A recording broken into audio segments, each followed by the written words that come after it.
तो मैं इस वीडियो में आपको सिंटैक्स के अंतर्गत रूल्स ऑफ एडजेक्टिव्स में दूसरा पार्ट बताने चल रहा हूँ। इसके पहले एक पार्ट बता चुका हूँ, अब उससे आगे बताने चल रहा हूँ। तो आप कॉपी खोल लीजिए और नियमों को लिखना शुरू कीजिए।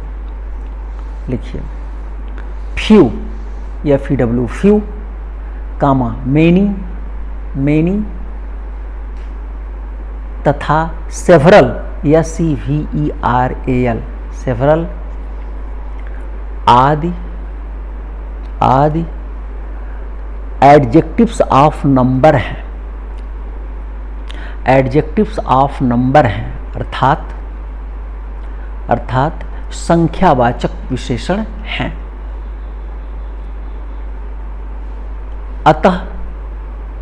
अतः इनका प्रयोग एडजेक्टिव ऑफ क्वांटिटी के अर्थ में नहीं होता है। अतः इनका प्रयोग एडजेक्टिव ऑफ क्वांटिटी के अर्थ में नहीं होता है।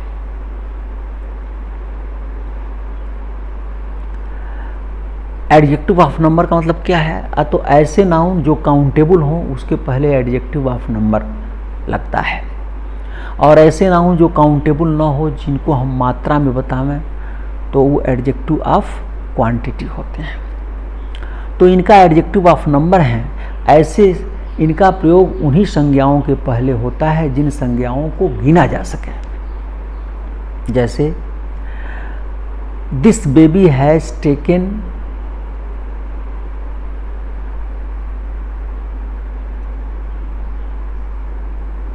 many milk. This baby has taken many milk. बोलिए सही है या गलत है? गलत हो गया, क्योंकि मिल्क को हम गिन नहीं सकते, इसलिए मेनी का प्रयोग नहीं, गलत है। यहाँ मच का प्रयोग होना चाहिए। एडजेक्टिव ऑफ क्वांटिटी बताने के लिए मच का प्रयोग होता है। This boy has taken much milk. अब मेनी का प्रयोग कहाँ हो सकता है? तो जिसे गिन लिया जाए, जैसे आई हैव मेनी बुक्स, मेरे पास बहुत सी किताबें हैं। तो बुक्स को हम गिन सकते हैं, इसलिए मेनी का प्रयोग हुआ। There are many boys in the class, कक्षा में बहुत से लड़के हैं, तो बॉयज को हम गिन सकते हैं, इसलिए मेनी का प्रयोग हुआ है। आई हैव सेवरल बुक्स, मेरे पास बहुत सी किताबें हैं, किताबों को हम गिन सकते हैं। अब आई हैव सेवरल वाटर गलत हो गया, क्योंकि वाटर को हम गिन नहीं सकते हैं। तो आप समझ गए होंगे। फ्यू बुक्स, कुछ किताबें, तो बुक्स को हम गिन सकते हैं, इसलिए फ्यू बुक्स सही है। तो कहने का मतलब यह है कि इन संज्ञाओं का प्रयोग, इस एडजेक्टिव का प्रयोग, इन तीनों का, मेनी, सेवरल और फ्यू का प्रयोग उन्हीं संज्ञाओं के पहले होगा जिन संज्ञाओं को हम गिने जा सकें, क्योंकि ये सभी एडजेक्टिव्स ऑफ नंबर हैं, संख्यावाचक हैं, ये संख्या बताते हैं। तो संख्या बताएंगे तो हम गिन पाएंगे जिन चीज़ों को, उसी की संख्या बता पाएंगे। अगला नियम लिखिए, some all most any no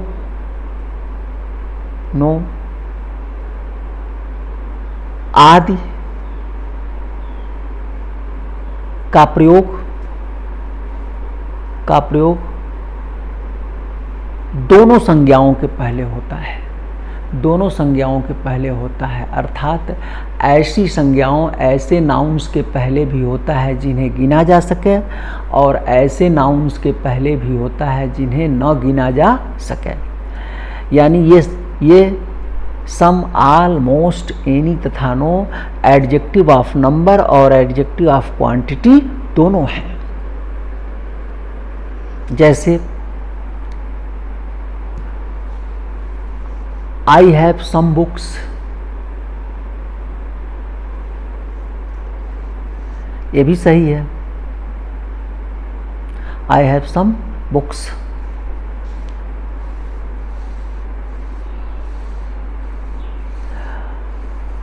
और ये भी सही है, bring some water for me, मेरे लिए थोड़ा सा जल ले आओ, कुछ जल ले आओ, ये भी सही है। Bring me some tea in the cup, cup में मेरे लिए कुछ चाय ले आओ। और ये भी हो जाएगा, ब्रिंग मी सम फ्रूट्स, मेरे लिए कुछ फल ले आओ, फल को हम गिन सकते हैं। तो इनका प्रयोग दोनों में होता है। सम, ऑल, मोस्ट, एनी तथा नो का प्रयोग दोनों में होता है। There is no milk in the glass, there is no book on the table, मेज पर कोई किताब नहीं है, दोनों के लिए हो सकता है। अगला नियम लिखिए, फ्यू या FW, few comma a few and the few, THE, the few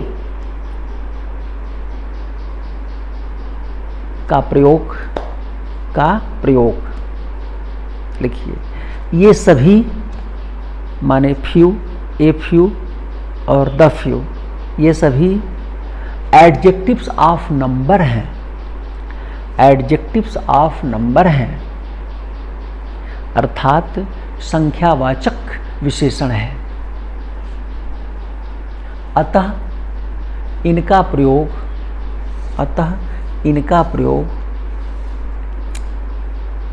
countable noun के पहले होता है, काउंटेबल नाउन के पहले होता है। अतः इनका प्रयोग काउंटेबल नाउन के पहले होता है, अर्थात उन संज्ञाओं के पहले होता है जिन संज्ञाओं को गिना जा सके, जिन संज्ञाओं को गिना जा सके।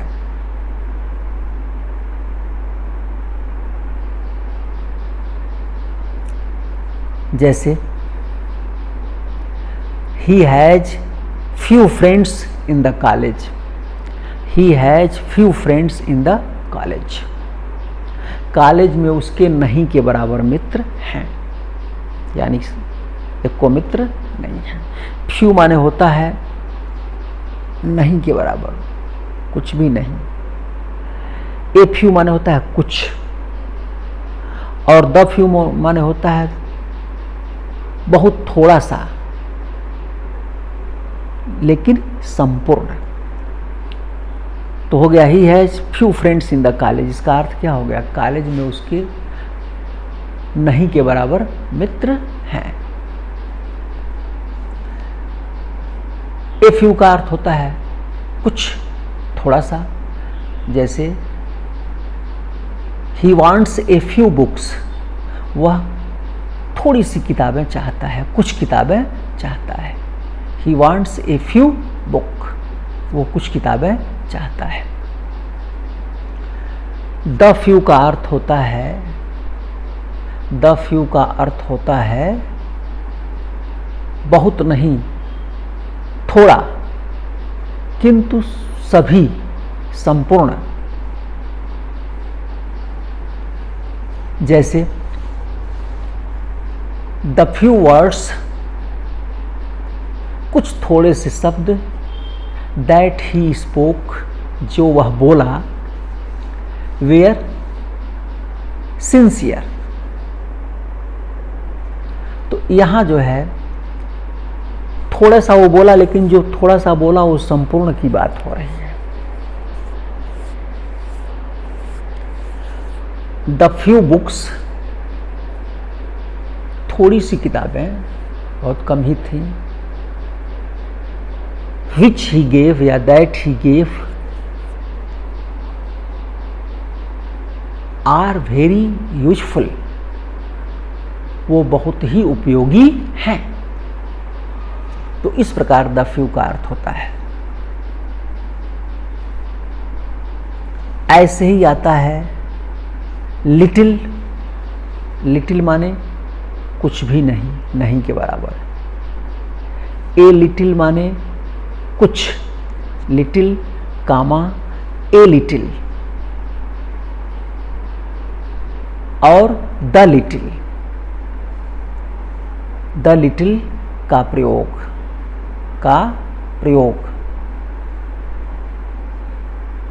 लिखिए।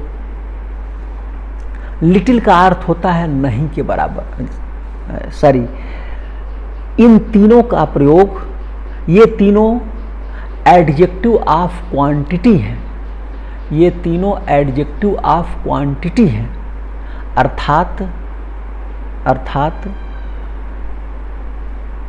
मात्रा बताने वाले विशेषण हैं, मात्रा बताने वाले विशेषण हैं। देखिए, इनका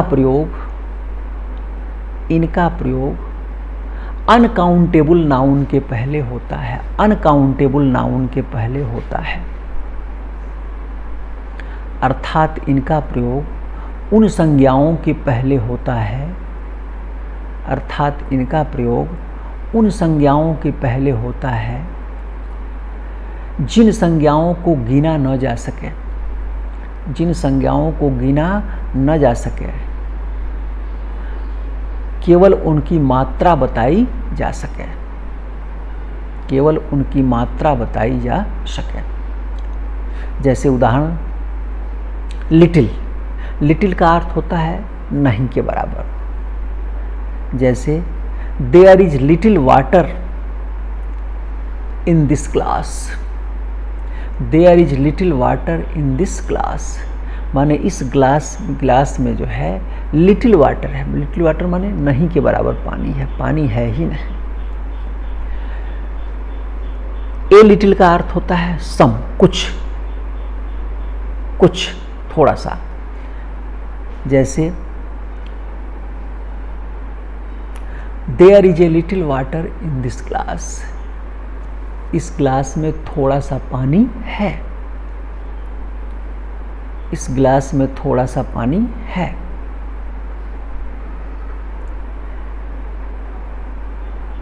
और द लिटिल का अर्थ होता है ज्यादा नहीं, थोड़ा सा, किंतु संपूर्ण, ज्यादा नहीं, थोड़ा सा, किंतु संपूर्ण। जैसे do not spoil, do not spoil, SPOIL, spoil the little milk, the little milk you have, do not spoil the little milk you have.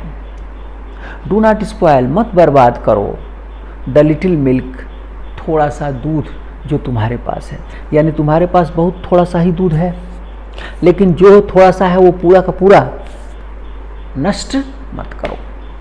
दूध को हम गिन नहीं सकते हैं, इसलिए द लिटिल का प्रयोग हुआ है। अब आप इसको समझ गए होंगे।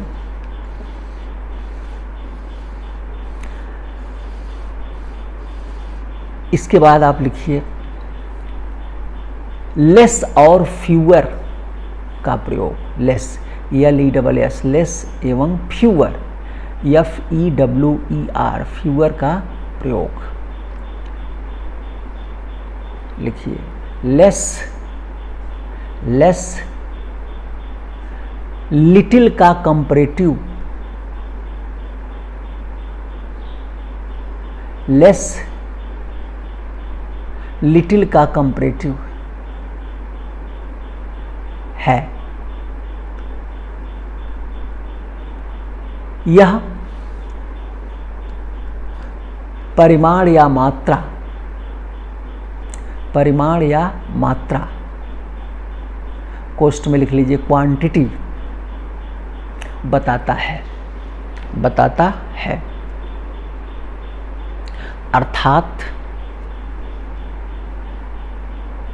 अर्थात इसका प्रयोग उन संज्ञाओं के साथ होता है जो गिना न जा सके, जो गिना न जा सके, अर्थात अनकाउंटेबल नाउन के पहले लेस का प्रयोग किया जाता है। अनकाउंटेबल नाउन के पहले लेस का प्रयोग किया जाता है।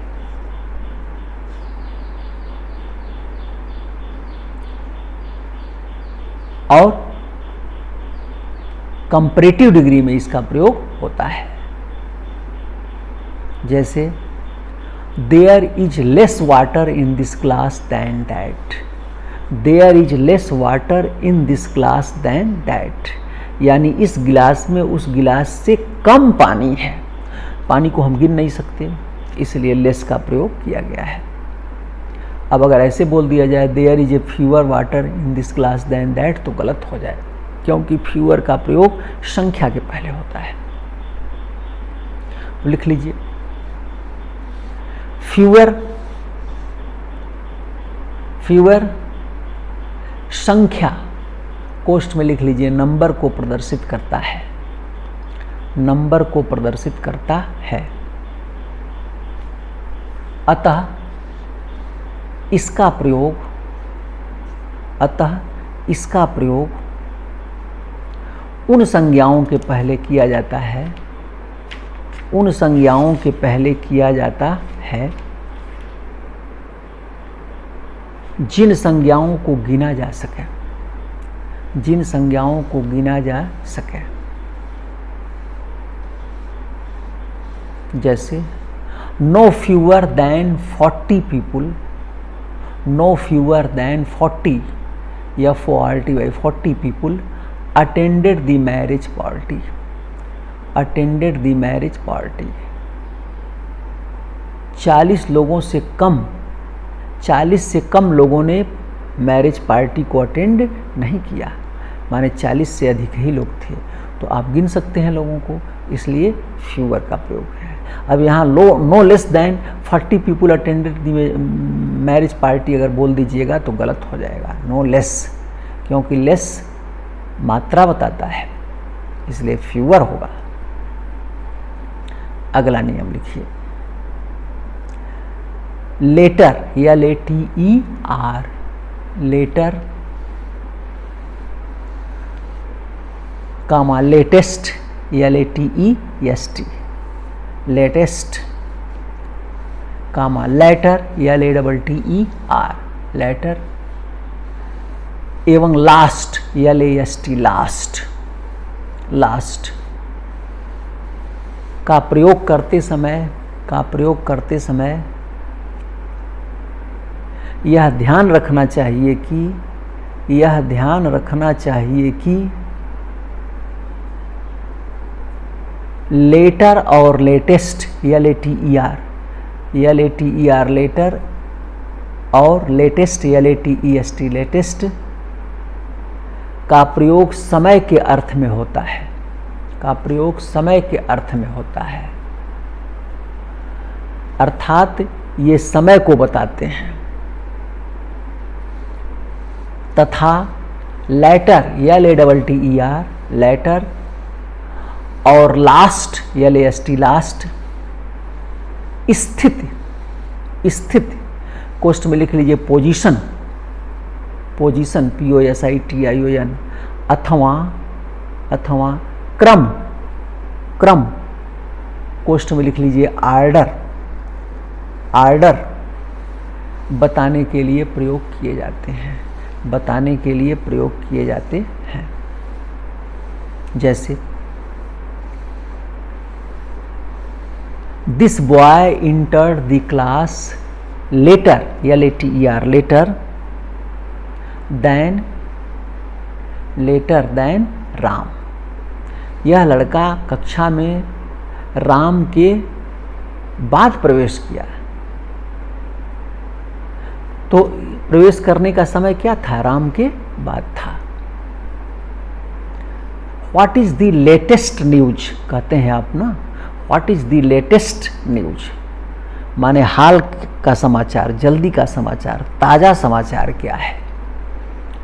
ये भी टाइम की ओर संकेत कर रहा है कि जल्दी का समाचार बताइए। Of the 3 drinks, of the 3 drinks, 3 drinks comma milk, milk comma soda and T, comma, I like the last best of the three drinks, milk, comma, soda and tea, comma, I like the last best। तीन पेय दूध, soda और चाय में से मैं last वाले को ज़्यादा पसंद करता हूँ, यानी चाय को ज़्यादा पसंद करता हूँ। तो ये किस ओर संकेत कर रहा है? क्रम की ओर संकेत कर रहा है। The latter chapters, LATTER, latter chapters of this book, the latter chapters of this book are not very interesting. इस किताब का जो बाद वाला चैप्टर है वो उतना रुचिकर नहीं है। तो ये किस ओर संकेत कर रहा है? क्रम की ओर संकेत कर रहा है। Tulsidas and Surdas are great poets, but the farmer is greater than the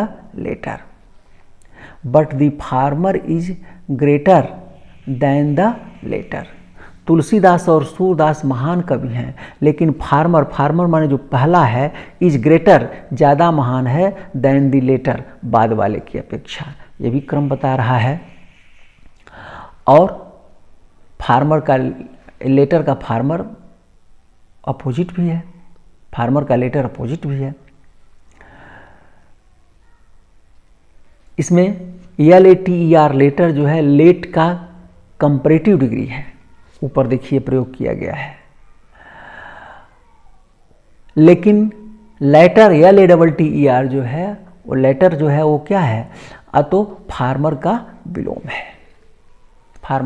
है। तो देखिए ऊपर उसका प्रयोग किया गया है कि Tulsidas and Surdas are great poets, but the farmer is greater than the latter. तो इस प्रकार मैंने आपको ये बताया।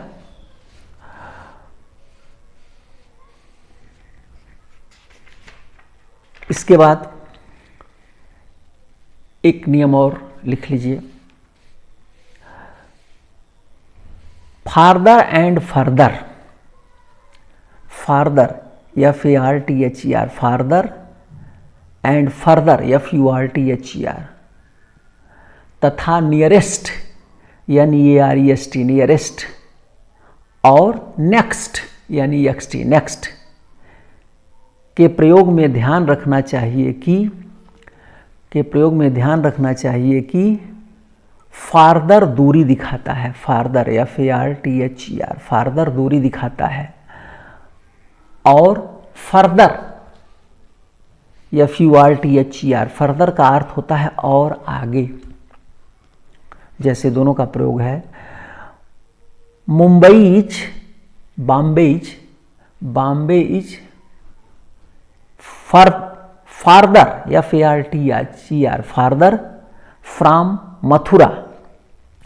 मथुरा देन झांसी, यानी बॉम्बे जो है मथुरा से झांसी की अपेक्षा ज़्यादा दूर है। तो फार्दर दूरी दिखा रहा है। और फर्दर जो है वो और आगे बताता है। जैसे